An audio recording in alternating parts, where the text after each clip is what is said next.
Gladys Albert, la fondatrice de Gladys Partners. Je suis un bras droit stratégique. Je mets de l'ordre, je structure pour aider à retrouver du temps précieux. Bonjour à tous, je m'appelle Yin et je suis la gérante du tout nouveau coffee shop qui s'appelle Kumquat Café Paris, situé dans le 11e arrondissement. Je m'appelle Louis Desclos, je suis designer de formation. Mon activité aujourd'hui, c'est de la fabrication d'objets de décoration en pièces uniques ou en toute série, en matière partiellement recyclée, un peu plus de 80% de matière recyclée. Je m'appelle Barbara, je suis graphiste, illustratrice et brand designer, fondatrice de la marque Balt Design. J'aime dire que je raconte l'histoire des entrepreneurs à travers leur identité visuelle. Moi, c'est Yuko.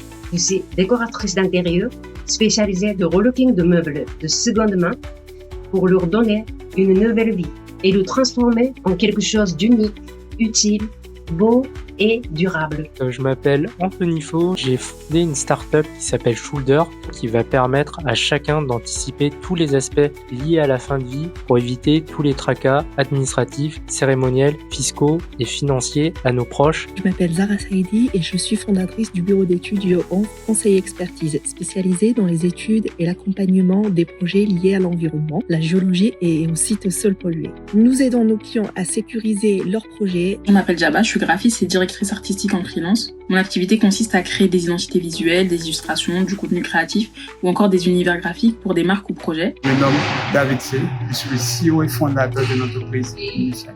Nous avons fait le choix de simplifier l'ensemble des opérations d'importation et d'exploitation pour l'ensemble des entreprises et des banques avec des activités en Afrique francophone de l'Ouest et du Centre. Je suis Céline, architecte. Et moi Julie, scénographe artiste papier. Nous sommes sœurs et ensemble nous avons créé Maison TAC, un atelier dédié à la décoration événementielle spécialisé dans l'art du papier. Avec Maison TAC, nous proposons de faire découvrir l'univers de l'art du papier à travers des ateliers d'art créatif et nous créons également des vitrines et des décors. Je m'appelle Aïlou Vielé, je suis pompier de Paris depuis 11 ans. Mon projet, c'est d'ouvrir un organisme de formation dans le domaine de la santé, sécurité et travail. J'ai été entourée par la BGE Adil pour ce projet sous un format entrepreneur leader. Je trouve qu'ils m'ont vraiment aidé à créer une entreprise alignée à mes valeurs. La BGE m'a apporté déjà un référent pour un peu s'autodiscipliner. Et aussi, c'est grâce à lui que j'ai gagné le concours Création Avenir organisé par GPSEA. C'est vraiment l'accompagnement au quotidien, nous challenger, nous aider, nous faire sortir de notre zone de confort aussi. Cet accompagnement m'a permis de clarifier mon idée, de structurer ma stratégie et avancer étape par étape. Les formateurs sont à l'écoute, disponibles et vraiment bienveillants. Ils étaient vraiment de bons conseils sur déjà la partie conception jusqu'à la réalisation, jusqu'au lancement.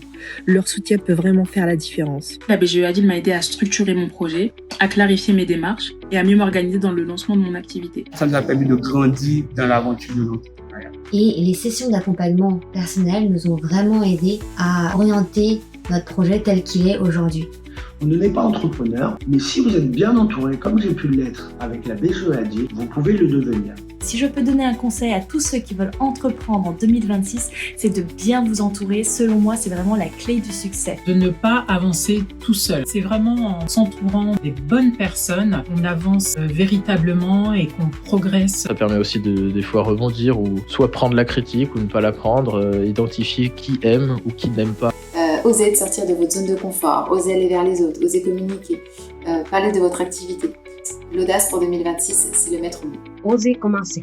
Pas besoin d'être prêt à 100%. L'important, c'est le premier pas. Il n'y a jamais de moment parfait pour se lancer. Pour l'instant, j'ai vu aucun entrepreneur regretter de s'être lancé.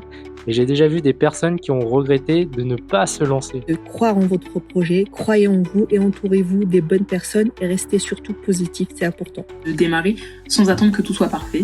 Et une fois que c'est lancé, chercher à améliorer et surtout ne pas avoir honte ou peur de demander de l'aide. L'échange humain est précieux. Discutez avec d'autres entrepreneurs, d'autres porteurs de projets. Gardez votre motivation. C'est elle qui vous portera sur la durée. Définir vos objectifs, de garder cette ligne directrice, de toujours se remettre en question. Je souhaite à toutes celles et ceux qui se lancent en 2026 une année pleine d'audace, de clarté et de confiance.